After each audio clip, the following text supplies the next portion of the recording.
ಮಡೆನೂರು ಮನು ವಿರುದ್ಧ ದಾಖಲಾಗಿರುವಂತಹ ಅತ್ಯಾಚಾರ ಕೇಸ್ಗೆ ಸಂಬಂಧಪಟ್ಟಂತೆ ಟ್ವಿಸ್ಟ್ ಮೇಲೆ ಟ್ವಿಸ್ಟ್ ಸಿಗ್ತಾ ಇದೆ.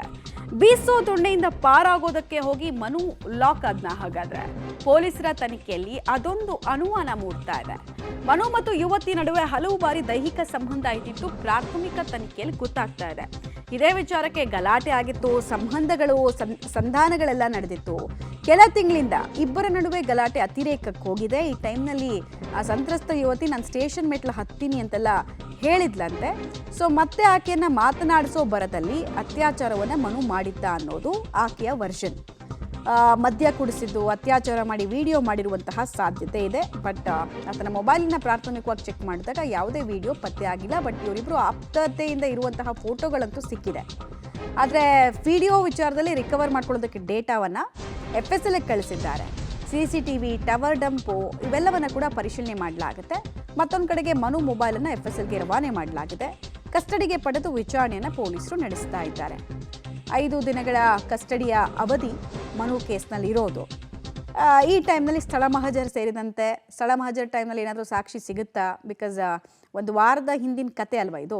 ಸೊ ಸಾಕ್ಷಿ ಏನಾದರೂ ಇದೆಯಾ, ಅಲ್ಲಿ ಬಲವಂತ ಆಗಿರುವಂತಹ ಸಿನಾರಿಯೋ ಏನಾದರೂ ಇದೆಯಾ, ಸಿಗಬಹುದಾ ಅನ್ನೋದೆಲ್ಲ ಹುಡುಕಾಡ್ತಾರೆ. ಮತ್ತು ಈತ ಎಂಟ್ರಿ ಆಗಿ ಟೈಮಿಂಗ್ ಏನು, ಮೊಬೈಲ್ ಲೊಕೇಶನ್ ಏನು ಹೇಳುತ್ತೆ, ಟವರ್ ಲೊಕೇಶನ್ ಏನು ಹೇಳುತ್ತೆ, ಇಬ್ಬರ ನಡುವೆ ಸಂಭಾಷಣೆಗಳು ಎಷ್ಟು ಟೈಮ್ ಆಯಿತು, ಆಮೇಲೆ ಅತ್ಯಾಚಾರ ಅನ್ನೋ ಆರೋಪವನ್ನು ಪುಷ್ಟೀಕರಿಸುವಂತಹ ಸಾಕ್ಷಿಗಳು ಒದಗುತ್ತಾ ಅನ್ನೋದನ್ನು ಈ ಪೊಲೀಸ್ ಕಸ್ಟಡಿ ಅವಧಿಯಲ್ಲಿ ನೋಡ್ತಾರೆ. ಬಿಕಾಸ್ ಒನ್ಸ್ ಈ ಕೇಸ್ನಲ್ಲಿ ಏನಾದರೂ ಹುರುಳಿದೆ ಅಂತ ಅಂದಾಗ ಅವ್ರು ಚಾರ್ಜ್ ಶೀಟ್ ಎಲ್ಲ ಸಬ್ಮಿಟ್ ಮಾಡ್ತಾರೆ, ಇಲ್ಲಾಂದರೆ ಬಿ ರಿಪೋರ್ಟ್ ಹಾಕ್ತಾರೆ, ಅತ್ಯಾಚಾರ ಅನ್ನೋದೆಲ್ಲ ಸುಳ್ಳು ಅಂತಾದರೆ.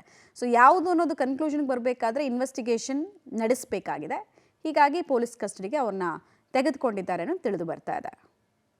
ಮಡೆನೂರು ಮನುಗೆ ಸಂಬಂಧಪಟ್ಟಂತೆ ನಾವು ಮಾಹಿತಿ ಕೊಡ್ತಾ ಇದ್ವಿ, ಯಾವ್ಯಾವ ಅನುಮಾನಗಳು ಪೊಲೀಸರಿಗಿದೆ ಅಂತ. ಆಮೇಲೆ ಇದು ಒಪ್ಪಿತ ಒಳ ಸಂಬಂಧನ ಅಥವಾ ಮ್ಯೂಚುವಲ್ ಕನ್ಸೆಂಟಿಂದ ಆಗಿರೋದಾ ಇದೆಲ್ಲವೂ ಕೂಡ, ಅಥವಾ ನಿಜವಾಗ್ಲೂ ಆ ಹುಡುಗಿ ಕ್ಲೇಮ್ ಮಾಡ್ತಿರೋ ಪ್ರಕಾರ ರೇಪ್ ಆಯಿತು, ಇನ್ನೇನೋ ಷಡ್ಯಂತ್ರ ಇದೆಯಾ? ಮಡೆನೂರು ಮನು ಪತ್ನಿ ಹೇಳ್ತಾ ಇದ್ರು ಇದರಲ್ಲಿ ಷಡ್ಯಂತ್ರ ಇದೆ ಅಂತ. ಸೊ ಇಬ್ಬರದ್ದು ವರ್ಷನನ್ನು ಕೇಳಿ ಕ್ರಾಸ್ ವೆರಿಫೈಯನ್ನು ಕೂಡ ಮಾಡ್ತಾರೆ. ಸರ್ 3 ವರ್ಷ ಕಷ್ಟಪಟ್ಟು ಒಂದು ಬಾಡಿ ಬಿಲ್ಡಿಂಗ್ ಮಾಡಿ, ಎಷ್ಟು ಕಷ್ಟ ಅಂದರೆ ನಿಮಗೂ ಗೊತ್ತಾ ಸರ್. 6 ತಿಂಗಳಿಗೆ ಹೆಂಗೆ ಸರ್ ಬಾಡಿ ಬಿಲ್ಡಿಂಗ್ ಮಾಡೋಕ್ಕಾಗುತ್ತೆ? ಅದಕ್ಕೆಲ್ಲ ಶ್ರಮ ಪಟ್ಟು ಈ ಹಿಂಗೆ ಆಗಬೇಕು, ನಾನು ದೊಡ್ಡ ಮಟ್ಟದಲ್ಲಿ ಬೆಳಿಬೇಕು ಅನ್ನೋದಕ್ಕೆ ಬಂದು ನಿಂತರು ಸರ್. ಇವರು ಇಂಥ ಟೈಮಲ್ಲಿ ನನ್ನ ಗಂಡ ಇಲ್ಲ ಸರ್, ನನಗೂ ದುಃಖ ಇದೆ. ಇಷ್ಟೊಂದೆಲ್ಲ ಕಷ್ಟಪಟ್ಟು 3 ವರ್ಷದಿಂದ ಮಾಡಿ ಅವ್ನು ಥಿಯೇಟ್ರ್ ಬಂದು ನೋಡಿಲ್ಲ ಅಂದಾಗ ನನಗೂ ಫೀಲ್ ಆಗ್ತಿದೆ ಸರ್. ನಾನು ಕೇಳೋದು ಅಷ್ಟೇ, ಎಲ್ಲ ಕನ್ನಡಿಗರ ಹತ್ರ ಕೈ ಮುಗಿ ಕೇಳ್ಕೊತಾ ಇದ್ದೀನಿ, ಫಿಲ್ಮ ಚೆನ್ನಾಗಿದೆ, ಎಲ್ಲ ಫ್ಯಾಮಿಲಿ ಸಮೇತ ಬಂದು ನೋಡಿ. ಅವಾಗಲೂ ಎಲ್ಲ ರೀತಿಯಿಂದಲೂ ನನ್ನ ಗಂಡಂಗೆ ಸಪೋರ್ಟ್ ಮಾಡ್ತಾನೆ ಇದ್ದೀರಾ. ಇವಾಗಲೂ ಮಾಡಿ ವೈಯಕ್ತಿಕ ಬಿಟ್ಬಿಡಿ.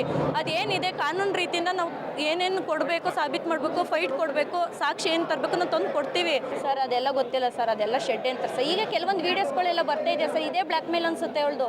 ಈಗ ಒಂದು ಕೆಲವೊಂದು ವೀಡಿಯೋಗಳೆಲ್ಲ ಬರ್ತಾ ಇದಾವಲ್ಲ ಸರ್, ಆಡಿಯೋ ವಿಡಿಯೋ ಎಲ್ಲ. ಇಲ್ಲ ಮೇಡಮ್, ನಾನು ಯಾವ್ದನ್ನೂ ನೋಡಿರಲಿಲ್ಲ. ಇದೆಲ್ಲ ಷಡ್ ಯಂತ್ರ ಮೇಡಮ್. ಈಗಲೇ ಯಾಕೆ ಫಿಲಮ್ ಒಬ್ಬ ವ್ಯಕ್ತಿ ಬೆಳೀತಾವನೆ, ಅವ್ರು ಏನಂತ ಹೇಳ್ತಿದ್ದಾರೆ, ಕ್ಲೋಸ್ ಫ್ರೆಂಡು, ಬೆಳಿ ಮಚ್ಚ ಅಂತ ಹೇಳಿದ್ದಾರೆ. ಈ ಬೆಳೆಯೋ ಟೈಮಲ್ಲಿ ಯಾಕೆ ತುಳಿಯಕ್ಕೆ ಬಂದರು ಅವರು?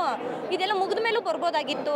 ಇಲ್ಲ ಅಷ್ಟು ವರ್ಷದಿಂದಲೇ ರಿಲೇಷನ್ಶಿಪ್ ಇರೋರು ಮುಂಚೆನೇ ಕೊಡ್ಬೋದಾಗಿತ್ತು. ಈ ಸಿನಿಮಾಗೋಸ್ಕರನೇ ತಾನು ಇವರೆಲ್ಲ ಷಡ್ಯಂತ್ರ ಮಾಡಿ ಹಿಂಗೆ ಬಂದಿರೋದು ಸರ್. ನಾನು ಆಲ್ರೆಡಿ ಹೇಳಿದ್ದೆ, ನಾನು ನಿಮಗೆ ಈ ಥರ ನನ್ನ ಬ್ಲ್ಯಾಕ್ ಮೇಲ್ ಮಾಡಿ ನನ್ನ ಹತ್ರ ಒಂದು ವೀಡಿಯೋ ಮಾಡಿಸ್ಕೊಟ್ಟಿದ್ದ, ನಾನು ಪಾಸ್ಟ್ ಇಟ್ಕೊಂಡು ಅಂತ ಅಂದ್ಬಿಟ್ಟು ಹೇಳಿದ್ದೆ. ನೋಡಿ ಸರ್, ಇದನ್ನು ಅವನು ವೀಡಿಯೋ ಮಾಡಿಸ್ಕೊಂಡು ಅಲ್ಲ ಇಲ್ಲಿ ತೋರಿಸ್ತೀನಿ ನೋಡಿ. ಇದು ಮೋಸ್ಕರ ಅಂದರೆ ಇದು ಅವನದೇ ನಂಬರು, ಮನದು ನಂಬರು. ಇದು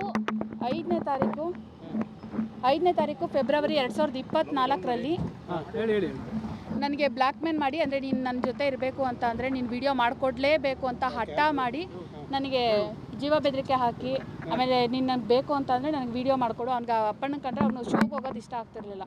ಸೊ ಇವಳು ಶೋಗೆಲ್ಲ ಹೋಗ್ತಾಳೆ, ಅವ್ನ ಜೊತೆ ಹೋಗೋದೇ ಅವ್ನಿಗೆ ಇಷ್ಟ ಆಗ್ತಿರಲಿಲ್ಲ. ಆ ಒಂದು ಹೊಟ್ಟೆ ಕಿಚ್ಚಿಗೆ ಅಪ್ಪಣ್ಣನ ಮೇಲೆ ಈ ಥರ ವೀಡಿಯೋ ಮಾಡಿಸ್ತಾನೆ. ಅಪ್ಪಣ್ಣನಿಂದ ಏನು ರಿಪ್ಲೈ ಬಂದಿದೆ ಅದನ್ನು ನೋಡಿ ನೀವು. ಈ ಥರ ವೀಡಿಯೋ ಮಾಡಿ ಅಪ್ಪಣ್ಣನ ಕಳಿಸ್ತಾನೆ. ಬಟ್ ಅವನಾಗೋದಕ್ಕೆ ಪಾಪ ಏನು ರೈಸ್ ಮಾಡಲಿಲ್ಲ. ನಟಿ ಮೇಲೆ ನಟ ಮಡೆನೂರು ಮನುವಿಂದ ಅತ್ಯಾಚಾರ ಪ್ರಕರಣದ ತನಿಖೆಯನ್ನು ಅನ್ನಪೂರ್ಣೇಶ್ವರಿ ನಗರ ಪೊಲೀಸರು ಚುರುಕುಗೊಳಿಸಿದ್ದಾರೆ. ಅತ್ಯಾಚಾರ ಎಸಗಿದ್ದ ಸ್ಥಳದ ಮಹಜರ್ ಮಾಡೋದಕ್ಕೆ ಪೊಲೀಸರು ಇವತ್ತು ಮುಂದಾಗ್ತಾ ಇದ್ದಾರೆ. ಬೆಂಗಳೂರಿನ 3 ಕಡೆ ಮತ್ತು ಶಿವಮೊಗ್ಗದ ಶಿಕಾರಿಪುರದ ಹೋಟೆಲ್ನಲ್ಲಿ ಮಹಜರ್ ಮಾಡ್ಕೊಳ್ಳೋಕೆ ತಯಾರಿಯಾಗಿದೆ. ಸಂತ್ರಸ್ತ ಯುವತಿ ಒಟ್ಟು 4 ಕಡೆ ಅತ್ಯಾಚಾರ ಆಗಿರೋದ್ರ ಬಗ್ಗೆ ಕಂಪ್ಲೇಂಟ್ನಲ್ಲಿ ಉಲ್ಲೇಖ ಮಾಡಿದ್ದಾರೆ. ಹೀಗಾಗಿ ಮಹಜರ್ ಪ್ರಕ್ರಿಯೆ ಆಗುತ್ತೆ. ಕಾಮಿಡಿ ಕಾರ್ಯಕ್ರಮಕ್ಕೆ ಕರೆದುಕೊಂಡು ಹೋಗಿ ಶಿವಮೊಗ್ಗದ ಶಿಕಾರಿಪುರದಲ್ಲಿ ರೂಮ್ನಲ್ಲಿ ಹಣ ಕೊಡೋ ನೆಪದಲ್ಲಿ ಬಂದು ಅತ್ಯಾಚಾರ ಎಸಗಿದ್ರು ಅನ್ನೋದು ಆರೋಪ ಮಾಡ್ತಾ ಇರುವಂತಹ ಸಂತ್ರಸ್ತೆಯ ಮಹಿಳೆಯ ಮೊದಲ ಆರೋಪ. ಆರೋಪಿಯನ್ನ 5 ದಿನಗಳ ಕಾಲ ಕಸ್ಟಡಿಗೆ ಪಡೆದಿರುವಂತಹ ಪೊಲೀಸರು ಹೆಚ್ಚಿನ ತನಿಖೆಗೆ ಒಳಪಡಿಸಲಿದ್ದಾರೆ.